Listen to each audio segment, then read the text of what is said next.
मंगलसूत्र गले में नहीं लगता ना, तब तक लाइफ कंप्लीट नहीं है। क्या करना, इसके इतने काबिल होने को भी कोई लड़का नहीं मिला, कोई लड़की नहीं मिली।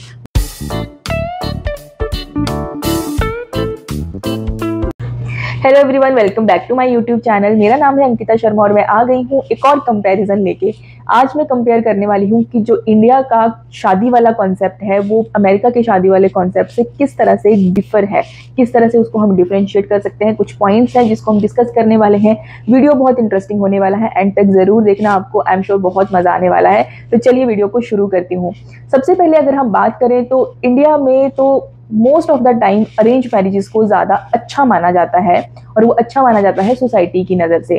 अब तो खैर ट्रेंड चेंज हो गया है, लोग ज़्यादातर लव मैरिजेस करते हैं, अपनी मर्जी से शादियां करते हैं, लड़का लड़की एक दूसरे को अच्छे से जानते हैं, उसके बाद वो पेरेंट्स का भी अप्रूवल लेते हैं, उसके बाद वो जो है वो शादी करते हैं, लेकिन शादी भी पेरेंट्स ही करवाते हैं।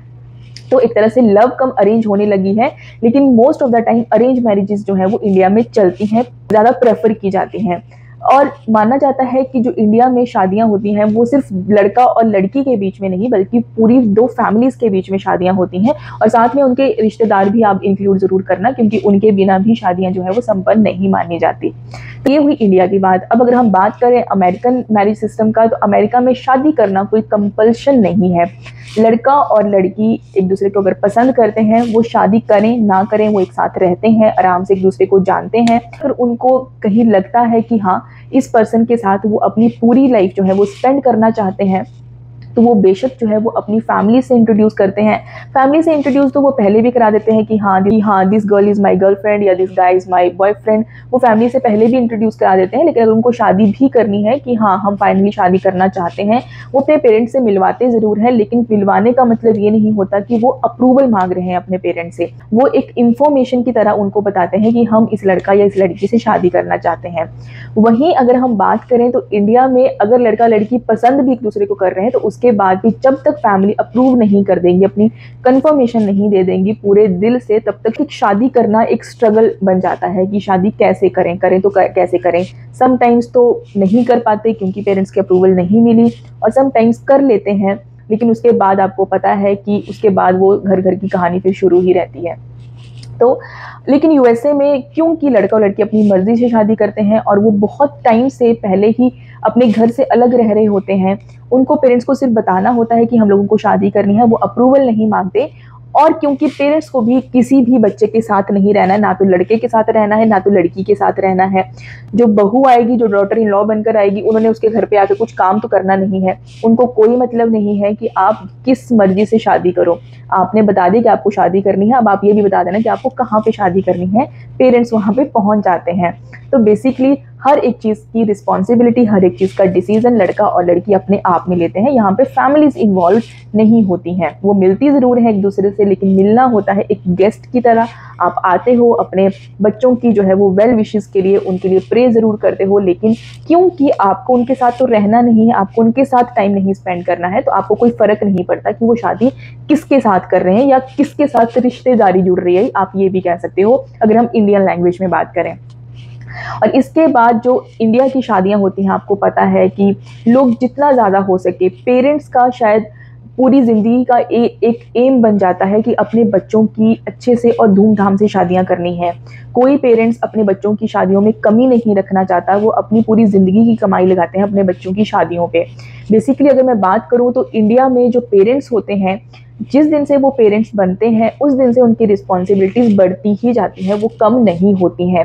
चाहे पहले बच्चों को पढ़ाना है, उनको अच्छा एक प्रोफेशनल कोई कोर्स करवाना है, उसके बाद जो है वो उनको सेटल भी करना है, फिर उनकी शादियों के लिए भी सोचना है। बहुत पेरेंट्स उनका हाथ नहीं छोड़ते। पेरेंट्स जब तक वो कहीं पे सेटल नहीं हो जाते, किसी भी एक ऐसी पोजीशन पे नहीं आ जाते कि हाँ वो अपना और अपनी फैमिली का गुजारा कर सकते हैं, तब तक पेरेंट्स उनको जो है वो फीड भी करा रहे हैं, उनको जो है वो अपने साथ रखते हैं, पूरा खर्चा करते हैं, इवन उनकी शादियां होने के बाद तक उनको सपोर्ट करते हैं।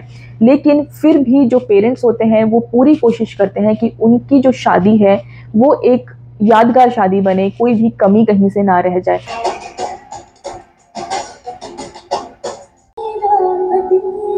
ने वो पूरे ज़िंदगी भर की पूंजी लगाते हैं। बेसिकली जो पेरेंट्स होते हैं वो शुरू से ही एक अमाउंट, जो फिक्स अमाउंट है वो सेविंग पे रखना शुरू कर देते हैं, ताकि अपने बच्चे की शादी में वो अमाउंट जो है वो यूज़ कर सकें और उस अमाउंट को जो है वो खर्च कर सकें, कोई कमी कहीं ना रह जाए, कोई रिश्तेदार उठ के ना चला जाए। तो ये है इंडिया की शादियाँ, पूरी तरह से कलरफुल होती हैं, नो डाउट लोग बहुत इंजॉय करते हैं।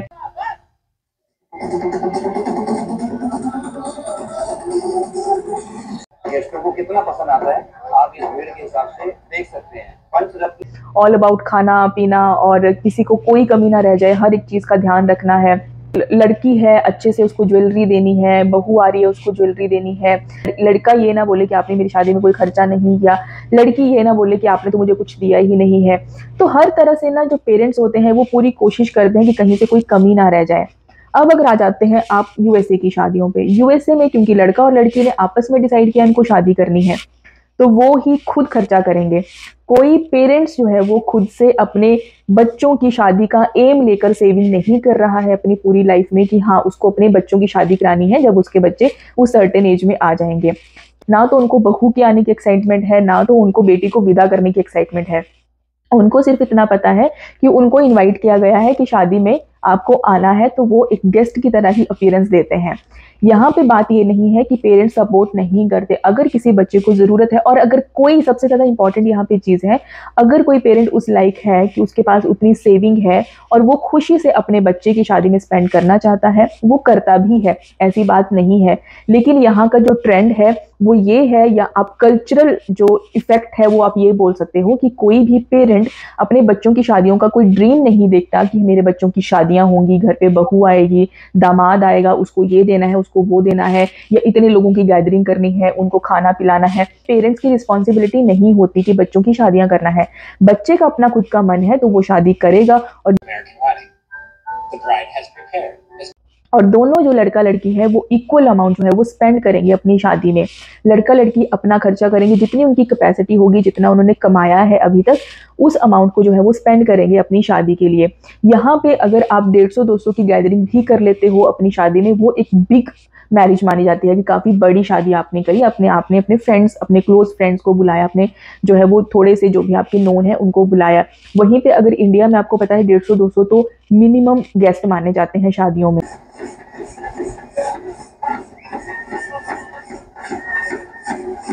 ये 150-200 तो जैसे कि लॉकडाउन के टाइम पे जो एक होता था ना कि इतने, कम से कम बस इतने ही गेस्ट आपको रखने, तो वहां लगता था कि ये तो शादी क्या ही करी, 4 लोगों को बुलाया, उसमें से आधे रूठ गए कि हमें नहीं बुलाया, हमें नहीं बुलाया। यहाँ पे ये सारी चीजें नहीं होती। सबसे बड़ी बात, यहाँ कोई दिखावा नहीं होता इस चीज का कि हमें जो है वो उसने इतना करा तो हमें इससे और ऊपर करना है। तो जितनी उस लड़का लड़की की आपस की कैपेसिटी है, जितने लोगों को वो इनवाइट कर सकते हैं, इनवाइट करना है नहीं करना है टोटली उनके ऊपर डिपेंड करता है। कुछ लोग सिर्फ प्री वेडिंग डिनर देते हैं, कुछ लोग सिर्फ रिसेप्शन ही देते हैं, तो ये टोटली डिपेंड करता है कि उनकी खुद की कैपेसिटी कितनी है। वो पेरेंट्स को बॉदर नहीं करते कि आपने हमारी शादी में खर्चा क्यों नहीं किया, क्योंकि उनको पता है कि उनकी शादी है, अगर उनको बहुत धूमधाम से करनी है तो भी उनको ही करनी है, बिल्कुल सिंपल वेडिंग करनी है तब भी उनको ही करनी है। उन्होंने किसी भी पेरेंट को, मतलब या फिर किसी रिश्तेदार को कपड़े, गहने, ज्वेलरी, जो भी चीजें होती हैं कि हमें कम दिया, हमें ज्यादा मिलना चाहिए था, हम तो ये लगते थे, हम तो वो लगते थे, हमारा तो इतना बनता था, यहाँ पे वो सारी चीजें नहीं होती हैं। तो ये एक बिग डिफरेंस है कि आप लोग किसी को कंपेल नहीं करते कि आपकी शादी में खर्चा करें। वहीं अगर हम इंडिया की बात करें तो पेरेंट्स जो है वो पूरी लाइफ की सेविंग जो है वो स्पेंड करते हैं अपने बच्चों की शादियों के लिए। इसके अलावा एक पार्ट ये भी है कि इंडिया में जैसे आपको पता है कि कोई अपनी मर्जी से अगर छोटी एज में शादी कर रहा है तब भी उसको समझा जाता है कि क्या अभी इतनी जल्दी शादी कर रही है, क्या ज़रूरत है, कितनी जल्दी शादी कर रहा है, अभी सेटल भी नहीं हुआ है, मतलब लोग आपके बारे में बातें करेंगे। वहीं अगर आपकी एज थोड़ी सी क्रॉस कर गई, वो सर्टेन एज जो कि आपकी सोसाइटी को या आपके रिश्तेदारों को लगता है कि ये सही एज होनी चाहिए थी शादी की, लेकिन अब आपने वो एज अगर पार कर ली है तब भी आपको यही बोला जाता है कि इतनी एज हो गई, अभी तक शादी नहीं हुई, अब इसको लड़की नहीं मिलेगी, अब इसको लड़का नहीं मिलेगा। तो बेसिकली ग्रेजुएशन, पोस्ट ग्रेजुएशन, जब तक जब मंगलसूत्र गले में नहीं लगता ना, तब तक लाइफ कंप्लीट नहीं होती। आप कुछ भी कर लो लाइफ में, मतलब आप जिस मर्जी पोजीशन पे बैठ जाओ जाके, जब तक आपकी शादी नहीं होती तब तक आपकी लाइफ कंप्लीट नहीं मानी जाती इंडिया में। वहीं अगर हम यूएसए की बात करें तो यहाँ पे बहुत बारी ऐसा भी होता है कि एक सर्टेन एज जहाँ पे कॉलेज गोइंग लाइफ है, या आप लोग किसी से जहाँ पे आपका मिलना जुलना ज़्यादा है, वहाँ पे आप किसी के साथ इंटरेक्शन करते हो, आपको जो है वो थोड़ा सा फीलिंग्स फील होती हैं, आप लोग साथ में रहते हो, लेकिन एक टाइम पे लाइफ ऐसी भी आती है कि आप सिर्फ अकेला रहना पसंद करते हो। तो आप जो है वो आपका ब्रेकअप हो गया या आप अब किसी के साथ नहीं रहना चाहते, तो लोग अलग अलग भी रह रहे हैं। ज़रूरी नहीं कि उनको शादी करनी ही है और साथ में रहना ही है। तो यहाँ पे उनको कोई फोर्स नहीं कर रहा, यहाँ पे उनकी सोसाइटी नहीं कह रही कि तेरी इतनी एज होगी तूने शादी नहीं करी। हालांकि इंडिया अब थोड़ा चेंज हो रहा है, क्योंकि लोग अब अपनी मर्जी से शादियां करते हैं, पेरेंट्स भी एग्री कर जाते हैं, लेकिन फिर भी कहीं ना कहीं एक जो होता है ना कि अंदर ये चीज़ रह जाती है कि उसने हमारी अपने जो है वो रिलीजन में नहीं करी, अपनी कास्ट में नहीं करी शादी। तो वो चीज़ें पेरेंट्स फील करते हैं, और मैं सही बताऊं तो ये चीज़ें बहुत लंबे टाइम तक उनके मन में रहती हैं। और उसके बाद होता है कि घर घर की कहानी वाला हिसाब। लेकिन इंडिया में शादी करना एक बहुत ही इंपॉर्टेंट पार्ट है आपकी लाइफ का। बेसिकली आपकी सही एज वो होती है जब आपके पेरेंट्स आपको बोलना शुरू कर दें, या आपकी सोसाइटी, आपके रिश्तेदार आपके लिए अच्छे रिश्ते लाना शुरू कर दें, तो उस टाइम पे माना जाता है कि आपको हाँ करनी है और आपकी वो एक सही एज है शादी करने की। वहीं पे अमेरिका में कोई आपको नहीं बोल रहा, कोई रिश्तेदार आपके लिए जो है वो रिश्ते लेकर नहीं आ रहा, आप किससे मिलने जा रहे हो, किसको अपने घर पे रखते हो, कोई आपको नहीं पूछ रहा। इनफैक्ट यहाँ पे पेरेंट्स बहुत खुश होते हैं जब आप अपने गर्लफ्रेंड और बॉयफ्रेंड से पेरेंट्स को मिलाते हो कि हाँ मैं यहाँ रहने लग गया हूँ अब, क्योंकि वो मूव आउट कर जाते हैं मतलब 18-19 साल की एज में ही वो अलग से रहना शुरू कर देते हैं। तो उसके बाद वो जिस मर्जी के साथ रह रहे हैं अपने पेरेंट्स से मिलवाते हैं, चाहे वो फ्रेंड्स रह रहे हैं, मतलब आपस में लड़के रह रहे हैं तब भी मिलवा देते हैं, अगर किसी गर्लफ्रेंड के साथ बॉयफ्रेंड के साथ रह रहे हैं तब भी मिलवाते हैं। पेरेंट्स बहुत खुश होते हैं, बहुत खुशी से उनको एक्सेप्ट करते हैं कि चलो ठीक है, बच्चे जो है वो साथ में रह रहे हैं, अपना इंडिपेंडेंटली रह रहे हैं। और पेरेंट्स की रिस्पॉन्सिबिलिटी यहाँ पे सिर्फ और सिर्फ, अगर मैं मानकर चलूँ, सिर्फ इतनी ही है कि हाँ आपने बच्चों को हाई स्कूल करवा दिया, जो कि एक कंपलसरी एजुकेशन होती है, उसके बाद वैसे भी बच्चे जो है वो बाहर निकल ही जाएंगे, तो आपकी रिस्पॉन्सिबिलिटी वैसे ही खत्म हो जाती है। आपको कोई नहीं बोलेगा कि आपने हमें आगे नहीं बढ़ाया, आपको कोई नहीं बोलेगा यहाँ पे कि आपने हमारी शादी में खर्चा नहीं किया, या आपने हमारे बिजनेस के लिए जो है वो पैसे नहीं दिए। ये है कि हमारे जो इंडिया के पेरेंट्स होते हैं नो डाउट बहुत ज़्यादा कुछ करते हैं अपने बच्चों के लिए, इस चीज़ को हम डिनाई नहीं कर सकते, और शायद इसीलिए उनकी एक्सपेक्टेशंस भी हम लोगों से ज़्यादा ही होती हैं। और वहीं अगर अमेरिका की बात करें तो जब कुछ ज़्यादा आप रिस्पॉन्सिबल हो ही नहीं अपने बच्चे के करियर को लेके, उसकी शादी को लेके, किसी और चीज़ को लेके, वो एक्सपेक्ट भी नहीं करते, तो वो शायद हर्ट भी नहीं होते, और वो बच्चे से भी एक्सपेक्टेशंस नहीं रखते कि वो उनको हर चीज़ के लिए पूछेगा।